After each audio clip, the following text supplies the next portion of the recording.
আসসালামু আলাইকুম, স্বাগত জানাচ্ছি আরটিভির মধ্যাহ্নের সংবাদে। আপনাদের সঙ্গে আছি আমি ফারিয়া শারমিন।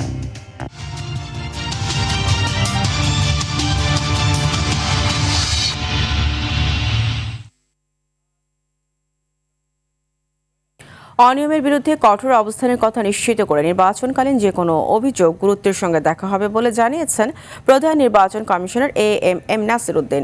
সকালে রাজধানীর একটি হোটেলে শেষ মুহূর্তে জাতীয় নির্বাচন ও গণভোটের প্রস্তুতি ও আদ্যপান্ত তুলে ধরতে দেশি বিদেশি সাংবাদিক ও পর্যবেক্ষকদের নিয়ে আয়োজিত সংবাদ সম্মেলনে তিনি এই কথা বলেন অঙ্গীকার অনুযায়ী অবাধ, সুষ্ঠু, শান্তিপূর্ণ ও গ্রহণযোগ্য নির্বাচন নিশ্চিত করতে নির্বাচন কমিশন বদ্ধপরিকর।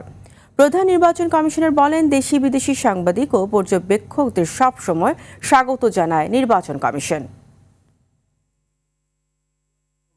The 13th National Parliamentary Election and Referendum of Bangladesh.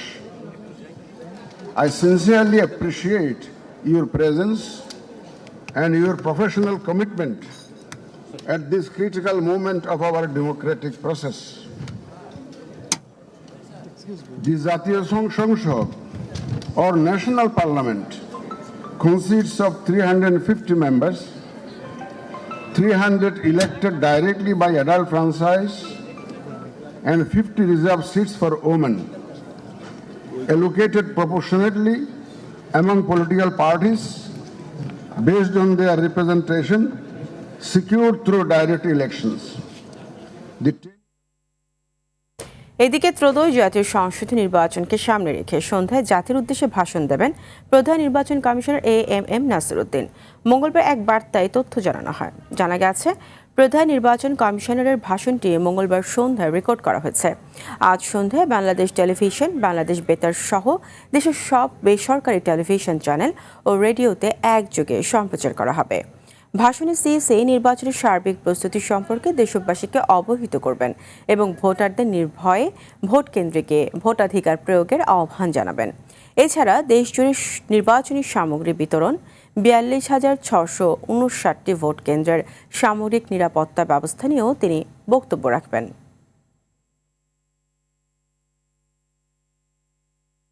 আসন্ন ত্রয়োদশ জাতীয় সংসদ নির্বাচনের ফলাফলে এককভাবে সরকার গঠনে সক্ষম হবেন বলে আশা করছেন বিএনপি চেয়ারম্যান তারেক রহমান। মঙ্গলবার রাতে প্রচারিত জার্মান ভিত্তিক সংবাদ মাধ্যম ডয়েচে ভেলেকে দেয়া এক সাক্ষাৎকারে তিনি কথা বলেন। এছাড়া ফরাসি বার্তা সংস্থা এএফপিকে নির্বাচনে জয়ী হলে নিরাপত্তা ব্যবস্থা পুনরুদ্ধারের কথা তার প্রথম অগ্রাধিকার হবে বলেও জানান তারেক রহমান। আরও জানাচ্ছেন আব্দুর রহিম। আসন্ন ত্রয়োদশ জাতীয় সংসদ নির্বাচনের ফলাফলে এককভাবে সরকার গঠনে সক্ষম হবেন বলে আশাবাদী বিএনপির চেয়ারম্যান তারেক রহমান। মঙ্গলবার জার্মান ভিত্তিক সংবাদ মাধ্যম ডয়েচে ভেলেকে দেওয়া সাক্ষাৎকারে তিনি কথা বলেন। এককভাবে আমরা ইনশাল্লাহ সরকার গঠন করতে সক্ষম হব। সেক্ষেত্রে তো কাউকে অপোজিশনে থাকতে হবে, কারণ একটা ব্যালেন্স রাষ্ট্র যদি হতে হয়, ব্যালেন্স সরকার যদি হতে হয়, তাতে সেক্ষেত্রে অপোজিশনে থাকতে হবে কাউকে। সবাই সরকারে চলে আসলে কেমন করে দেশ চলবে? কেউ যদি শুধুমাত্র রাজনীতি করার অর্থে কথাটা বলে থাকে, তাহলে তারা হয়তো কিছু সংখ্যক নারীকে কিছু নমিনেশন বা কিছু ইম্পর্টেন্ট জায়গায় তাদেরকে অ্যাপয়েন্ট করবে, কিন্তু আমাদের লক্ষ্য উদ্দেশ্য সেটা না। আমরা যেহেতু সত্যিকারভাবে চাইছি, সেই জন্যই আমরা চাইছি শিক্ষার পাশাপাশি নারীকে অর্থনৈতিকভাবে স্বাবলম্বী করে তুলতে। সাক্ষাৎকারে নির্বাচনে তরুণ ভোটারদের গুরুত্ব, প্রতিবেশী দেশগুলোর সঙ্গে সম্পর্ক এবং গুম খুনের বিচার সহ নানা বিষয় নিয়ে কথা বলেন তারেক রহমান। যে কারোর সাথেই আমাদের এরকম হতে পারে দূরত্ব, আমার দেশের স্বার্থটা আমার কাছে প্রায়োরিটি, দেশের মানুষের স্বার্থটা প্রায়োরিটি। আমরা সেই দৃষ্টিকোণ থেকেই কারোর সাথে সম্পর্ক কেমন হবে সেটা নির্ভর করবে। একটি সিভিলাইজ দেশে মানুষ গুম হয়ে যাবে, সিভিলাইজ দেশে মানুষ খুন হয়ে যাবে, কিন্তু তার কোনো বিচার হবে না, এটা তো হতে পারে না। কাজেই দেশের আইন অনুযায়ী অবশ্যই প্রত্যেকটা মানুষ কারোর সাথে যদি অন্যায় হয়ে থাকে তার বিচার পাবার অধিকার আছে। এছাড়াও বিএনপির চেয়ারম্যান বলেন, দেশে বিপুল সংখ্যায় বেকার রয়েছে, এই তরুণদের চাকরি দিতে ব্যবসা বাণিজ্য বাড়ানোর কথাও বলেন তিনি। 4 কোটি 4.5 কোটির মতন তরুণ আছে, 40 লক্ষের মতন প্রতিবন্ধী আছে দেশে। তাদের জন্য আমরা কি উদ্যোগ গ্রহণ করব? একই সাথে আপনার বাংলাদেশের জনগোষ্ঠীর অর্ধেক নারী, এই নারীদেরকে এম্পাওয়ার্ড করার জন্য আমরা কি করব? আমরা সকল শ্রেণী পেশার জন্যই আমরা একটি পরিকল্পনা রেখেছি, কর্মসূচি রেখেছি, কোনো পার্টিকুলার না, সকলকে নিয়ে, কারণ দেশটা গঠন করতে হবে সকলকে নিয়ে। কথা বলেন ফ্যাসিস্ট শেখ হাসিনার দেশে ফেরার বিষয়েও। রাজনীতিতে মানুষ যাকে গ্রহণ করবে তাকে কেউ ঠেকিয়ে রাখতে পারবে না, আর যাকে মানুষ গ্রহণ করবে না যত শক্তিই থাকুক না কেন, শক্তি প্রয়োগ করে সে ধরে রাখতে পারে না কিছু। 5ই আগস্ট যার উদাহরণ। আব্দুর রহিম, RTV, ঢাকা। হয়তো ত্রয়োদশ জাতীয় সংসদ নির্বাচন ও গণভোট উপলক্ষে নির্বাচনী উৎসবে মেতে উঠেছে সারা দেশ। ভোট দিতে নিজ নিজ এলাকায় ছুটছেন ভোটাররা। এর মধ্যে নির্বাচন কমিশন সুষ্ঠু ভোটের লক্ষ্যে সকল প্রস্তুতি সম্পন্ন করেছে। কেন্দ্রে কেন্দ্রে যাচ্ছে ব্যালট পেপার, ব্যালট বাক্স সহ নির্বাচনী সব সরঞ্জাম। দুটি ভোট একই দিনে হওয়ায় ভোট গ্রহণের সময় এবার 1 ঘন্টা বাড়ানো হয়েছে। কাল সকাল 7:30 থেকে শুরু হয়ে ভোট গ্রহণ চলবে বিকেল 4:30 পর্যন্ত। সংসদীয় নির্বাচনের জন্য সাদা ব্যালট এবং গণভোটের জন্য গোলাপি ব্যালট ব্যবহার করা হয়েছে। এবার 299টি আসনে মোট প্রতিদ্বন্দ্বিতা করছেন 2028 জন প্রার্থী।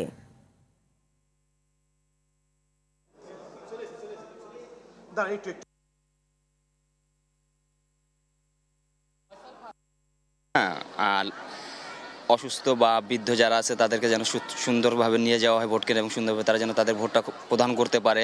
আসলে এখানে আমরা এসেছি এখান থেকে আমাদের যে ব্যালট পেপার আছে এগুলো নিয়ে আমরা রিটার্নিং কর্মকর্তা, আমাদের যে কমান্ডার আছে ওনাদের সাথে আমরা যার যার কেন্দ্রে চলে যাব। এই গণ অভ্যুত্থানটা তরুণদের হাত ধরে এসেছে, সুতরাং আমরা চাচ্ছিলাম যে তরুণদেরকে আসলে নির্বাচনে যেন দায়িত্ব পালন করার সুযোগ করে দেওয়া হয়। দর্শক, নির্বাচনের প্রস্তুতি জানাতে রাজধানীর বনানীর বিদ্যানিকেতন ভোট কেন্দ্র থেকে সরাসরি যুক্ত হচ্ছেন সহকর্মী বিল্লাল হোসেন। বিল্লাল, ভোটের পরিবেশ ও ভোট কেন্দ্রের সার্বিক প্রস্তুতি কেমন দেখছেন?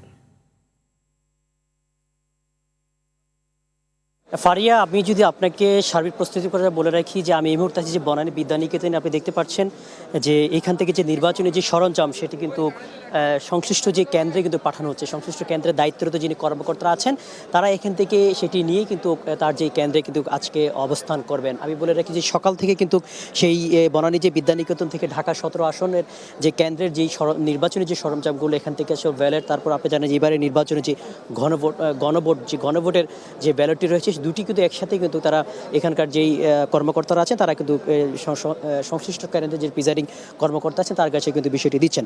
আমরা যদি আপনাকে নিরাপত্তার বিষয়টি বলে রাখি, এখানকার যারা দায়িত্বরত সেনাবাহিনী আছেন যারা এটিকে ডিস্ট্রিবিউট করতেছেন তারা যেটি এখানে যে সংশ্লিষ্ট যেই পুলিশ সদস্য এবং আনসার সদস্য ছাড়া কিন্তু তারা কারো হাতে কিন্তু এই শুধু একাই যে প্রিজাইডিং কর্মকর্তার কাছে কিন্তু তারা নির্বাচনী সরঞ্জামগুলো দিচ্ছেন না। আমরা বলে রাখি যে এই নির্বাচনী সরঞ্জাম এখান থেকে কেন্দ্রে যাওয়া পর্যন্ত আইনশৃঙ্খলা বাহিনীর যেই সকল নিরাপত্তার প্রয়োজন সকল স্তরে নিরাপত্তা নিয়েই কিন্তু তারা সুষ্ঠুভাবে কিন্তু যেই সরঞ্জামগুলো এখান থেকে কিন্তু কেন্দ্রে পৌঁছে দিচ্ছেন। আসলে বাকিটি সাধারণ জনগণ যে অধীর আগ্রহ অপেক্ষা করছে যে আগামীকাল যেই সকাল 7টা থেকে যে ভোট তাদের যে নাগরিক যে ভোটাধিকার সেটি প্রয়োগ করার জন্য এরই মধ্যে কিন্তু বলা যায় যে সকল প্রস্তুতি প্রায় শেষের দিকে। তো এই ছিল রাজধানী বনানী বিদ্যানিকেতন থেকে আমার কাছে সর্বশেষ। ফারিয়া। বিল্লাল, আপনাকে ধন্যবাদ। দর্শক, ত্রয়োদশ নির্বাচনকে সামনে রেখে রাজধানীর সহ সারা দেশে নেওয়া হয়েছে বাড়তি নিরাপত্তা। এই মুহূর্তে রাজধানীর বেইলি রোড থেকে যুক্ত হচ্ছেন সহকর্মী জাহিদ রহমান। জাহিদ, আজ থেকে নির্বাচনী ছুটি শুরু হয়েছে, তো আপনি তো রাস্তাটা দেখছেন, সেখানে আইন শৃঙ্খলা বাহিনীর তৎপরতা কেমন দেখছেন? ইতিমধ্যে আপনি জানেন যে ভোটের আর কিছুক্ষণ অপেক্ষা, অর্থাৎ আর কয়েক ঘন্টা বলা চলে, যেহেতু দুপুর হয়ে গেছে। আগামীকালকে সকাল 7:30 থেকে ভোট শুরু হবে এবং এই কেন্দ্র করে নিরাপত্তা বাহিনীর যে সদস্য রয়েছে, আপনি জানেন যে সারা দেশে 9.5 লাখের উপরে আইন শৃঙ্খলা রক্ষাকারী বাহিনী কাজ করবে নিরাপত্তা সহ বিভিন্ন দায়িত্বে, এবং সেখানে সশস্ত্র বাহিনীর লোকজন থাকবেন প্রায় 1,08,000-এর মতো। অর্থাৎ এই যে নিরাপত্তা ব্যবস্থা সেটি বলা যায় নিঃসন্দেহে একটি কয়েক স্তরে নিরাপত্তার ব্যবস্থা গ্রহণ করা হয়েছে নির্বাচনকে উৎসব মুখর করতে। এবং কিছুক্ষণ আগে আমাদেরকে ডিএমপির মুখপাত্র তালেবুর রহমান যেটি আমাদেরকে জানিয়েছেন যে আইন শৃঙ্খলা রক্ষাকারী বাহিনী ঢাকায় বিশেষ করে যে 37টি কেন্দ্রকে ঝুঁকিপূর্ণকরণ করা হচ্ছে সেইগুলোতে বাড়তি পুলিশ ব্যবস্থা রাখা হয়েছে। এছাড়া অন্যান্য কেন্দ্রে যারা রয়েছেন এবং টহল পুলিশ, এছাড়া পুলিশের বোম ডিসপোজাল ইউনিট, সোয়াত সহ বিভিন্ন বাহিনী প্রস্তুত, বিশেষায়িত বাহিনী যেগুলো রয়েছে সেগুলো প্রস্তুত থাকবে।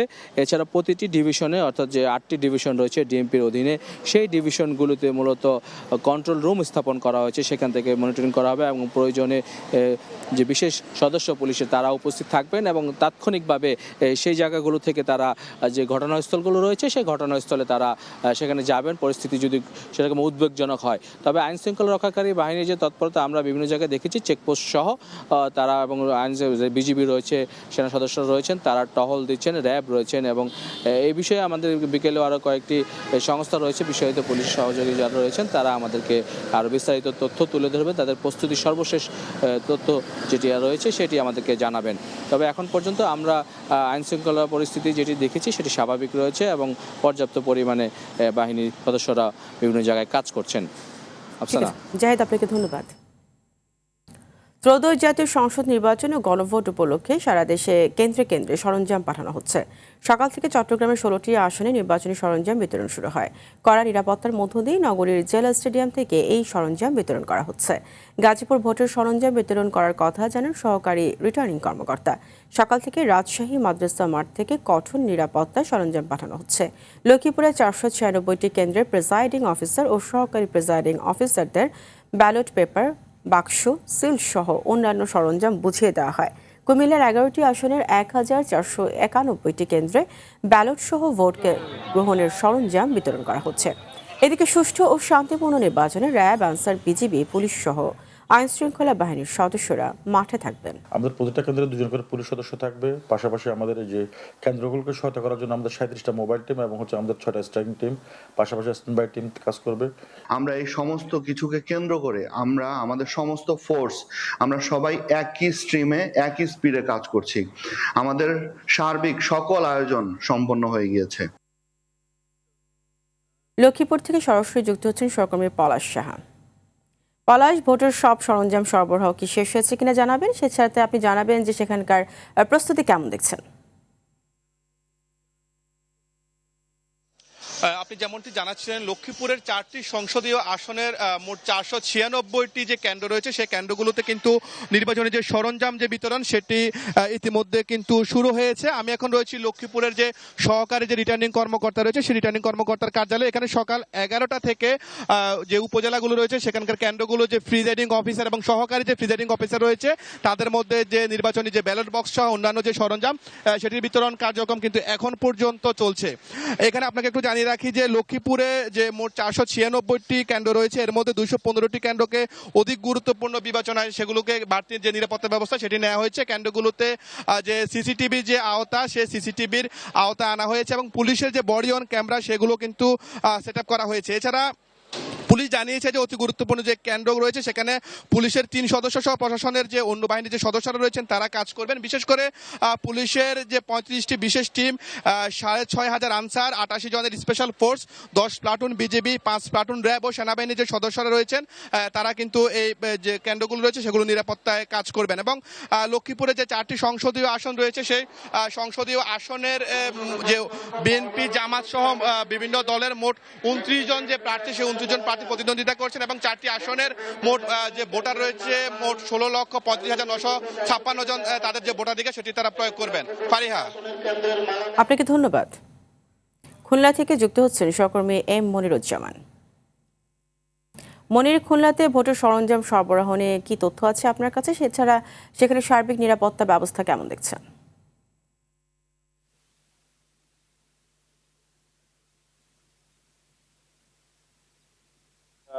বিতরণ শুরু হয়েছে। এখন পর্যন্ত কিন্তু খুলনার যে মহানগরী এবং জেলায় যে 9টি উপজেলা রয়েছে সকল উপজেলায় কিন্তু প্রেরণ করা হচ্ছে ভোটের সরঞ্জামাদি। তবে আমি এই মুহূর্তে দাঁড়িয়ে আছি খুলনা নগরীর 11 নং ওয়ার্ড তৈবা মাদ্রাসা এলাকায়। এই এলাকায় এসে দেখেছি যে ভোট কক্ষ, ভোট কেন্দ্র মোটামুটি প্রস্তুত করেছে।